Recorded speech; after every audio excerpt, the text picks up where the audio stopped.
अर्पित कर सकते हैं। भगवान को अगर वस्त्र न हो तो आप मौली का एक टुकड़ा तोड़ेगा। मौली जो हम हाथ में मौली का टुकड़ा तोड़ी है, प्रेम से भगवान को वस्त्र के रूप में अर्पित कीजिए। चाहे महाशिवरात्रि की पूजा में मोहाली का बहुत ही विशेष महत्व है। इसके बिना पूजा अधूरी मानी जाती है। तो आप शिवलिंग पर अर्पित कर रहे हैं, चाहे तस्वीर पर, एक ही बात है। आप प्रेम से भगवान को वस्त्र अर्चित कीजिए, मौली अर्पित कीजिए, चंदन लगाइए, चंदन लगाकर अक्षत लगाइए, अक्षत लगाकर फूलों की माला अर्पित कीजिए, पुष्प है तो पुष्प अर्पित कीजिए। आपके पास बिलपत्र हैं और शिवलिंग है तो शिवलिंग पर बिलपत्र अर्पित कीजिए। बिलपत्र चढ़ाने का जो तरीका है वह एक उसकी जगह चाहिए, उसकी तरफ से भगवान को स्पर्श करते हुए पत्र अर्पित कीजिए। बिली पत्र चलाते समय आपको इस बात का बहुत ही विशेष ध्यान रखना है कि बेल पत्र कटा फटा नहीं होना चाहिए। बिली पत्र साफ सुथरा होना चाहिए। अगर आपके पास बेल पत्र उपलब्ध नहीं है तो पहले से चढ़ा हुआ बेल पत्र को आप अपनी से साफ करके भी चढ़ा सकते हैं। बिल पत्र को कभी भी भाषा नहीं माना जाता। भांग, धतूरा आदि यदि आपके पास है तो वह भी भगवान को अर्पित कीजिए। भांग, धतूरा, बिलपत्र यह सब भोलेनाथ को अत्यधिक प्रिय हैं। इसलिए इन चीजों को हमें शिवरात्रि पूजा में जरूर ही लेना है। इनके बिना पूजा अधूरी मानी जाएगी। आपके पास यदि भस्म में है तो भस्म लगाइए। भगवान को भजन से श्रृंगार कीजिए। इस प्रकार से भगवान को जितना हो सके आप सिंगर कीजिए। अगर आप शिवलिंग पर कर रहे हैं तो, और यदि तस्वीर पर भी कर रहे हैं तो आप भगवान को यह वस्तुएं भावपूर्वक, प्रेम पूर्वक अर्पित करते भोग के रूप में बैर अर्पित कीजिए। शिवरात्रि पर वीर का भोग लगाना उत्तम माना जाता है। क्योंकि यह आर्थु फल है। यह जो रार्थु होती है ना, इसी रार्थु में बैर आते हैं। तो आप वर को भगवान को भोग के रूप में अर्पित कीजिए। जल अजमानी समर्पित, उसके बाद जलाज पानी कर। यह भगवान को इस प्रकार से अपने भगवान का पूजन किया है। पूजन करने के बाद भगवान को दंडवत प्रणाम कीजिए। और अब आपको कथा पढ़ने चाहिए या सुननी चाहिए। महाशिवरात्रि की जो कथा है आपके इसी चैनल पर सुनाई जाती है, तथा श्रवण करते समय एक बात का ध्यान रखें कि जो सही कथा है वही सुन, क्योंकि YouTube पर बहुत सी कथाएं ऐसे ही बनकर भी बना दी जाती है। सावधानी बरतिएगा। एक जो सही कथा है उसको या तो आपकी पुस्तक है तो पढ़ेगा, अन्यथा आप हमारा चैनल सब्सक्राइब कर लीजिएगा और सही कथा आपको अवश्य ही यहां से प्राप्त होगी। आप वह कथा सुनिएगा। कथा सुनने के बाद यदि संभव हो तो भगवान के मंत्रों का जाप कीजिएगा। कौन से मंत्रों का जाप? ओम नमः शिवाय सभी के लिए है। इसकी यदि 11 माला कर लेते हैं तो बहुत उत्तम रहेगा। बहुत छोटा सा मंत्र, बड़ी जल्दी 11 माल हो जाएगी। और मृत्युंजय मंत्र जो है उसकी यदि 5 मलाई थी आप कर लेते हैं तो बहुत उत्तम है। बहुत पावरफुल मंत्र है। ओम त्र्यंबकम यजामहे सुगंधिएम पुष्टिवर्धा रूप में वंदे मातरम यह मंत्र है। इसकी आप 5 माला भी करते हैं तो बहुत उत्तम फलदायी है।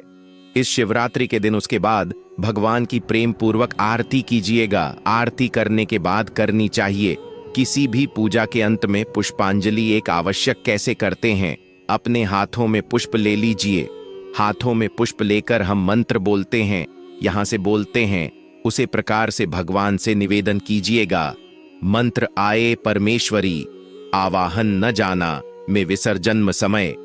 प्रभु, ना हम आपका आवाहन जानते हैं, ना पूजन जानते हैं, ना विसर्जन जानते हैं। हम तो अज्ञानी जीव हैं। जैसी बोल पड़ी है वैसी सेवा आपके श्री चरणों की है। इसमें जाने अनजाने में हमसे कोई गलती, कोई त्रुटि, कोई भूल हो गई हो तो प्रभु उसे क्षमा कीजिएगा और हमारे झोली में दया का आशीर्वाद प्रदान कीजिएगा। यदि कोई कामना है आपकी तो वह कामना आपको इसी समय बोलनी है भगवान को कि प्रभु यह हमारी परेशानी है, यह हमारे ऊपर आपदा आई है, इसका हरण कीजिए। इसके निमित्त आपको अर्पित करने के लिए हमारे पास कुछ नहीं है। तन मन धन सब कुछ आप ही का है। हमारे पास क्या है? मल्टीमल का जाति शतपत्नी संयुक्त पुष्पांजलि में आदत्तम ग्रह नाम परमेश्वर हो। हे प्रभु, यह पत्र पुष्प की भेंट है, इसको आप स्वीकार करें और दया का आशीर्वाद प्रदान करें। इस प्रकार वह पुष्प भगवान के चरणों में अर्पित कर दीजिए। पुष्प प्रतिज्ञा के भगवान को प्रणाम कीजिए। जो माताएं बहनें हैं, महिलाएं हैं, वह भगवान को दंडवत प्रणाम नहीं करेंगे, बाकी सब दंडवत प्रणाम करेंगे। आप घर पर पूजन कर रहे हैं तो जहां खड़े हैं वहीं खड़े खड़े आप एक 3 या 5 परिक्रमा कर लीजिए, भगवान को प्रणाम कीजिए और उसके बाद आप अपने दैनिक कार्यों में लग जाएगा। दैनिक कार्यों में लगे हुए भक्तों, वैसे तो भोलेनाथ बड़े ही बोले हैं, थोड़े से पूजा पाठ से ही प्रसन्न हो जाते हैं, लेकिन आपको कोई और बड़ी मनोकामना है, उसके लिए आपको यह जो हमने कर बताएं उनको कर लीजिएगा। आपकी मनोकामना शीघ्र पूर्ण हो जाएगी। आपको ध्यान यह रखना है कि आपको ब्रह्मचर्य का पूर्ण रूप से पालन करना है, किसी के प्रति वैर भाव नहीं रखता है, किसी पर क्रोध नहीं करना है अकारण, और किसी का अहित नहीं करना है, किसी का कोई नुकसान नहीं करना है, किसी को अपशब्द नहीं बोलते हैं और शुद्धता का ध्यान रखना है। इसके साथ साथ आपको लड़ाई झगड़े से दूर ही रहना है और ध्यान रहे कि तामसिक भोजन का उपयुक्त बिल्कुल भी नहीं करना है। इस चीज से तो दूर ही रहना, नहीं तो भोलेनाथ करोगे तो सकते हैं। आचरण से शुद्ध रहना है, मन से शुद्ध रहना है, तन से शुद्ध रहना है। इस प्रकार से दिन को व्यतीत करना है। सायंकाल को यदि संभव हो तो पुनः भगवान की पूजा कीजिएगा। यह दिन आप संभव हो तो कोई बात नहीं, आप मेरे दिल में एक बार भी पूजा कर ली, वह भी बहुत ही पर्याप्त है। इस प्रकार से आप शिवरात्रि का दिन व्यतीत कीजिएगा। शायद कल को आप व्रत खोल सकते हैं। आप फलाहारी कर सकते हैं तो फलाहार के साथ व्रत को रखिए या मीठे आहार के साथ व्रत को रखिए। इस प्रकार से आप व्रत को कीजिए। दोनों ही नियम उत्तम है। आपका स्वास्थ्य किस प्रकार से आपको अलाव करता है वह देखना आवश्यक है। ऐसा ना हो कि आप फलाहारी के चक्कर में अपने सेहत का नुकसान करने, अगर सेहत जो करती तो फलर के साथ रखिए, बहुत उत्तम है। इस प्रकार से आपको यह व्रत करना है। आप बात करेंगे हम भाद्रा की, और व्रत है किस दिन इसकी, यह बहुत महत्वपूर्ण चर्चा है। देखिए, व्रत पहले जान लेते हैं कि शिवरात्रि आरंभ कब हो रही है और कब हो रही है। समाप्त रात्रि जो है ना, वह फाल्गुन मास के कृष्ण पक्ष की चतुर्दशी तिथि को मनाई जाती है। वह आरंभ हो रही है 26 फरवरी को सुबह 11:08 पर समाप्त हो जाएगी। परंतु जो महाशिवरात्रि का पर्व है वह बुधवार 26 फरवरी को मनाया जाएगा।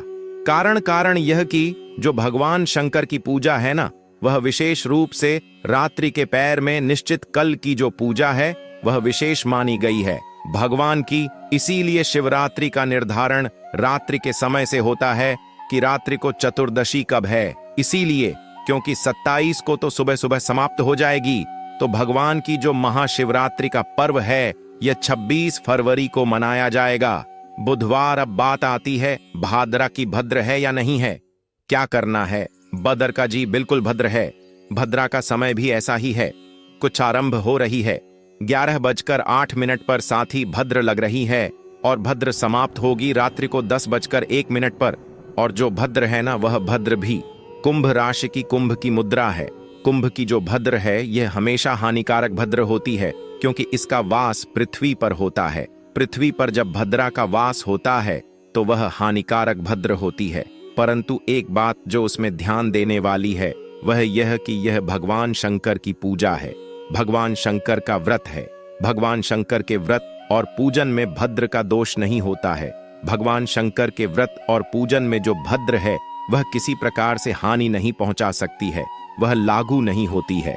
भगवान शंकर की पूजा और भगवान शंकर के व्रत इसीलिए भद्र है, पृथ्वीलोक की भद्र है। परंतु आपको डरने की आवश्यकता नहीं है, क्योंकि शिवरात्रि के व्रत में भद्र लागू नहीं होती है। तो आप सुबह से ही भगवान शंकर का पूजन कीजिए, अभिषेक कीजिए और भगवान का आशीर्वाद प्राप्त कीजिए। यह भी जानकारी, महाशिवरात्रि के बारे में जानकारी थोड़ी सी भी अच्छी लगी हो तो कृपया लाइक अवश्य कीजिएगा और यह विधि बताइए। हमने जिसकी जो ऑफिस जाने वाले हैं अपने घर से ही पूजन करके जा सकते हैं। यदि मंदिर जाने का समय ना मिले तो इसको अधिक से अधिक लोगों तक पहुंचाइए, जिससे कि वह भी इसका लाभ ले सके। क्योंकि आपका यह चैनल शास्त्र अनुसार जानकारी देता है, इसीलिए आपको कुछ सोचने की आवश्यकता नहीं है। सभी जानकारियां हम पंचांग देखने के बाद और जो पुराने में वर्णन दिया गया है उसके अनुसार ही आपको बताते हैं। चैनल पर नए हैं तो उसे सब्सक्राइब कर लीजिए, जिससे कि सही जानकारी आपको प्राप्त होती रहे। वीडियो थोड़ा सा भी अच्छा लगा हो तो उसे शेयर अवश्य कीजिएगा, लाइक अवश्य कीजिएगा। साथ ही भगवान की कृपा प्राप्त करने के लिए कमेंट बॉक्स में लिखिएगा जय शिव शंकर। भगवान दोस्तों, चैनल को सब्सक्राइब जरूर ही कर लीजिएगा ताकि इसी प्रकार की और भी ज्ञानवर्धक जानकारी आपको हम सीधे नोटिफिकेशन के माध्यम से प्राप्त कर सके। इसके साथ आप इस वीडियो को अपने दोस्तों को भी शेयर कीजिएगा ताकि और लोग भी इस वीडियो से लाभ प्राप्त कर सके। यह जो महाशिवरात्रि का पर्व है इस साल में एक ही बार आता है, इसलिए इसका लाभ सभी लोगों को मिले। हमारा उद्देश्य है जनसेवा जन कल्याण करना, आप सभी का भला हो।